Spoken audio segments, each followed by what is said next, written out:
Dans le vaste océan des animés, avec des millions d'isekai, de fantasy et autres, il y en a très peu qui rassemblent tout le monde. Et c'est pourquoi aujourd'hui, je vous présente Solo Leveling, un animé qui est déjà considéré comme un chef-d'œuvre et qui sera nommé à 100% au Crunchyroll Award de 2024. C'est parti pour découvrir l'ascension de Solo Leveling dans la légende. Dans Solo Leveling, on plonge dans un monde où des donjons apparaissent comme par magie aux quatre coins du monde, avec à l'intérieur des monstres prêts à déferler dans notre réalité. Les chasseurs, des guerriers avec des pouvoirs spéciaux sont notre seule défense. Au milieu de ces héros, il y a qui? Il y a Sun Ji-woo, surnommé le chasseur le plus faible qui existe. Pourquoi? Parce qu'il est le chasseur de rang E. C'est le plus bas de l'échelle. Ça va de rang S, les superstars, en passant par A, B, C et D, et enfin E, ce qu'est Sun Jin-woo en fait. C'est les gars qu'on appelle quand il n'y a plus personne, et c'est ceux qu'on surnomme les bouseux en fait. Et notre Jin-woo, il est tout en bas de cette échelle. Mais voilà le twist. Lors d'une expédition qui tourne mal, Sun Jin-woo et son équipe découvrent l'entrée d'un nouveau donjon à l'intérieur de celui-ci. Et c'est ici que tout part en vrille. Aux portes de la mort, notre protagoniste se voit octroyer une capacité extraordinaire. Une capacité qui lui permet de devenir encore meilleur, qui lui permet d'évoluer dans sa situation. Parce que je ne vous l'ai pas dit, mais on ne peut pas évoluer au sein des chasseurs. Donc un chasseur de rang E ne pourra pas aller de A à B, C et aller en rang superstar en fait. Si t'es rang E, t'es rang E pour toute ta vie quoi, c'est des merdes, des gros bouseux. Il est le seul à avoir cette capacité. Une fois qu'un chasseur s'éveille, c'est-à-dire qu'il obtient son pouvoir, il a un rang défini pour sa vie. Il existe le double éveil dans cet anime, ce qui signifie que quelqu'un peut s'éveiller et pouvoir évoluer, et c'est ça qui le rend exceptionnel parce que lui peut évoluer et pas les autres. C'est injuste, mais c'est comme ça. C'est là que Solo Leveling prend tout son sens. On suit Jin-woo qui grimpe les échelons, passant du chasseur le plus faible à une véritable légende. Et croyez-moi, voir Jin-woo déjouer ses pronostics, c'est aussi incroyable que de regarder un anime de romance en une nuit. Après tout ce qu'on a vécu ensemble, tout ce qu'on a parcouru, est-ce que tu veux sortir avec moi? Oh John, tu es mon sauveur, je veux bien sortir avec toi. T'es puceau ou quoi? Eh, sors un peu, hey.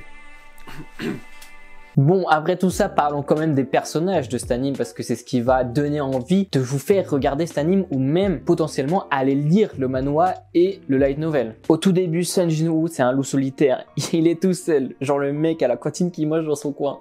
Mais petit à petit, alors qu'il commence à devenir plus balèze, il va croiser la route de pas mal de monde. Au début, Jin-woo, il a aucune équipe. Personne veut d'une personne avec un rang E. Donc c'est logique, personne le veut dans son équipe et c'est le mec qu'on va prendre en dernier secours. Les bouseux, voilà, venez pour compléter l'équipe. Mais au fur et à mesure de l'histoire, il va rencontrer des gens qui vont vraiment compter sur lui. Il y a des alliés qui débarquent, des mentors qui le guident et même des rivaux qui le poussent à se dépasser. C'est un peu comme dans la vraie vie en fait. Les gens entrent et sortent de ta vie et ça en a des conséquences positives ou négatives. Ben là, c'est à peu près la même chose, mais chacun d'eux t'apporte quelque chose. Ce qui est génial, c'est de voir comment Jin-woo passe du mec que personne ne voit à quelqu'un qui attire et unit les gens autour de lui. C'est cette évolution qui rend le truc super touchant. Il est nul de base, donc réussir à s'attacher au personnage alors que de base il pue la merde et que bon, on ne voit aucun avenir avec cet animé, et c'est ce truc là qui nous donne envie de continuer à regarder l'anime et de lire le manhwa parce que en fait chaque fin d'épisode ça te prend au cœur. Parce que Solo Leveling, c'est pas juste des combats et des quêtes, c'est aussi une histoire sur des relations, sur comment on se fait des potes, comment on se construit une famille de cœur dans les situations les plus folles.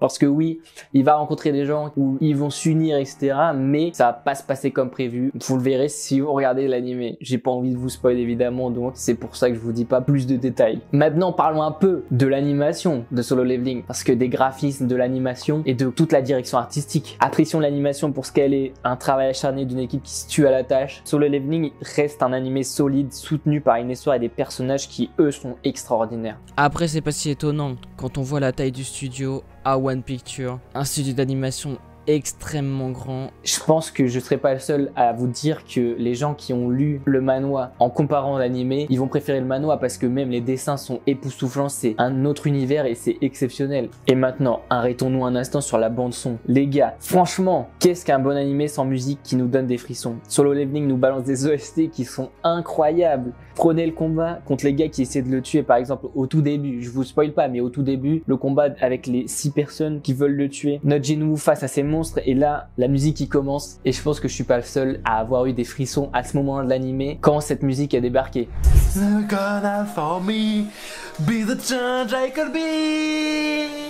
Can you find a life that you like fairy tales? Ce n'est pas juste une mélodie, c'est toute une ambiance, ça vous prend aux tripes, ça vous donne des frissons, ça vous fait presque sentir les coups portés et la tension du combat. Et c'est ça qui est fort, c'est qu'ils arrivent avec une musique te plonger dedans en une frame. Moi je trouve ça incroyable pour le coup et je pense que niveau des musiques, ils ont fait fort. Dans cet anime, les musiques, les endings et surtout les OP, c'est du lourd. Mais les gars, prenez Level par Hiroyuki Sawano, c'est le genre de truc qui te fait rester scotché, les yeux grands ouverts dès les premières secondes.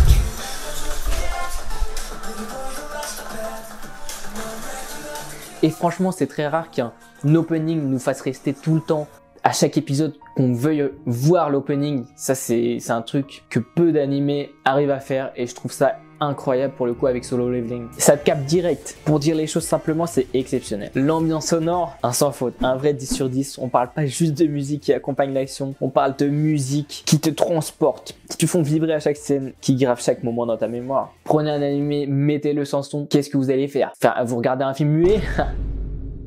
Alors, petit point culture, rapide. Un manhwa, c'est le cousin coréen du manga japonais. La grosse différence, on lit un manhwa de gauche à droite, souvent en couleur et en ligne. Et puis, il y a le light novel, c'est un peu le grand frère de tout ça, qui mixe le texte détaillé et les dessins. Je vous recommande vivement d'aller voir ça parce que vous n'allez pas être déçus. Et si vous voulez qu'on parle un peu des chiffres de cet anime et de toute l'ampleur qu'il y a eu avec l'anime et les light novels et le manhwa, j'ai pas des stats précises en tête, j'avoue, c'est bon. Mais faut pas être devin pour savoir que Solo Leveling a fait tellement un carton international que ça se compte en milliers, voire millions de ventes. C'est clair que les ventes doivent cartonner vu le nombre des stats à chaque fois que l'anime fait et des lecteurs du manhwa et du light novel. On a une fanbase hyper dévouée à cet anime et à ce manhwa, donc je pense pas que ça perde en popularité. Et cet engouement, il ne faiblit jamais. Bref, tout ça pour dire que Solo Leveling a dû engendrer un gros pactole avec l'anime, le manhwa et le light novel. Bref, tout ça pour dire que l'engouement énorme qu'il y a eu, ça a dû rapporter un gros pactole. Pour ce qui est d'une saison 2 et des saisons prochaines, vu l'engouement qu'il y a pour l'anime avec des gens qui sont là à 18h30 pile pour regarder l'épisode quand ça sort, qui sont énormes. Est-ce que vous pensez vraiment qu'ils vont s'arrêter là après le chef-d'œuvre que la saison 1 a eu en termes de statistiques? Tout le monde l'attendait et tout le monde était au rendez-vous et personne n'a été déçu à part pour l'épisode 7,5 ou 6,5. J'ai un trou de mémoire. Ils ont fait un peu de la merde pour cet épisode parce qu'ils ont regroupé la fin de le premier un peu. Enfin, ils ont fait de la merde. Ça a eu une petite baisse, mais c'est pas pour autant que la fanbase va descendre en flèche. Et je pense au fur et à mesure que l'anime va sortir, ça va grimper en flèche et ça va détrôner les meilleurs. Et c'est pour ça que je vous dis que ça rentrera dans la légende. Passons un peu aux critiques qu'il y a eu. Là, je vais prendre sur Crunchyroll, mais il y a d'autres sites qui font des critiques de cet animé. Mais c'est le plus drôle parce que bon, les gens sont complètement fadas sur cette plateforme. Pour ce qui est des critiques alors, Max Boom nous dit il est 32 et toujours rien. J'attends ça. Commence à être long, je trouve. 18h33. En te hard. Vionic nous dit faites vite SVP. Si j'ai rien à 19h, je saute du bat et ça sera de votre faute. Ciel ça nous dit Crunchyroll. Levez-vous là. Toujours rien, le sang. J'en peux plus, je veux ma dose de Sung Ninja. Wow. Ah. Zou nous dit je sais déjà que ça va être une dinguerie. Pour avoir déjà lu l'œuvre, je vous le recommande grandement. L'animation m'a l'air propre, j'ai hâte de découvrir tout ça. Seul bémol, c'est que à la base, c'est une œuvre cohérente et je me demande si les noms des personnages sont les mêmes ou bien changés. Taylor nous dit je suis tout nu, à poil. Je suis tout nu. Death Human Bot 18h20. J'attends depuis. Je suis sur la page depuis 18h20 pour regarder. Au final, ça bug. Et à 18h37, toujours rien. Quand on dit 18h30, c'est 18h30. Pas minuit 70 de l'année prochaine. Si on parle des fans en eux-mêmes, bon, il y a une partie qui sont hystériques parce que les épisodes sortent pas à la bonne heure, enfin à la bonne minute plutôt. Et il y a les gens qui s'en foutent, qui regardent ça quand ça sort et que si c'est pas sorti encore à l'heure où ils vont regarder, bah c'est pas grave, ils attendent, ils vont faire autre chose et ils reviennent et voilà, l'épisode est sorti. Il y a des gros hystériques là, c'est des grands malades, d'accord? Voilà, on n'y peut rien, c'est comme ça, sur tous les animés, il y a toujours ces deux côtés-là. Tout ça pour dire que la fanbase est tellement énorme que je pense pas qu'ils vont s'arrêter là. À mon avis, même la série, même pour moi, l'animé va aller jusqu'à la fin de l'histoire parce que ça va engranger tellement d'engouement comme un peu l'attaque des Titans parce que en termes de départ, je crois que ça a vraiment dépassé de gros animes. En termes de départ, de vente et de streaming, ça a dépassé les meilleurs. Donc à voir au long terme si ça continue ou si la fanbase a descend. Mais pour moi, on aura toute l'histoire en animé et c'est trop bien. Vous allez me dire, mais pourquoi au début tu nous as parlé du potentiel animé de l'année 2024 dans les Crunchyroll Awards, etc. Bien sûr que Solo Leveling a sa place dans les Crunchyroll Awards de 2024 en termes d'histoire ou même en termes de musique, de meilleure musique, parce que en 2024, qu'est-ce qu'on a eu? Enfin, pour ce début d'année, on a eu quand même des bons trucs, je vous l'avoue, il y a des bons trucs. Ça va continuer à sortir des bangers parce qu'il y a des saisons 2 qui vont arriver de Moi quand je meurs à Cardan Slime, etc. Donc à voir comment ça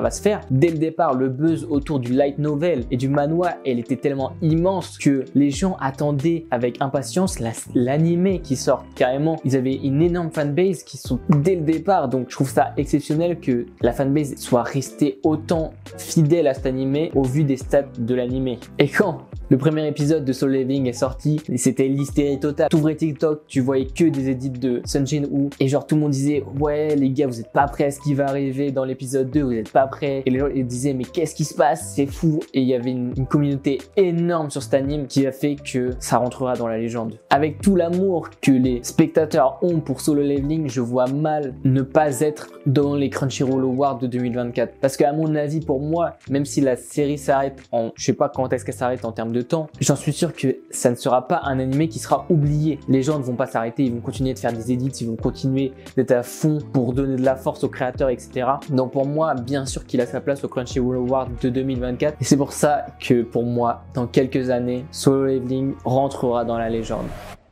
Voilà pour Solo Leveling, j'espère que cette petite vidéo vous aura plu, petite, assez grande quand même, c'est normal, il y a tellement de choses à dire et encore j'ai passé des moments que j'aurais voulu vous dire, mais j'ai pas envie de vous spoil, même si l'épisode 1 on comprend à la fin de l'épisode etc, j'ai pas envie de vous spoil si vous avez envie de regarder et d'avoir la surprise. Et puis si vous aimez les animés de baston un peu et les animés de surnaturel, vous allez adorer en fait, parce que cet animé il regroupe vraiment ces deux thèmes et la coordination des deux fait que cet anime est un chef-d'œuvre. J'espère quand même que cette vidéo vous aura plu. Ça a pris pas mal de temps à la faire, à la produire même, parce qu'il y a l'écriture, etc.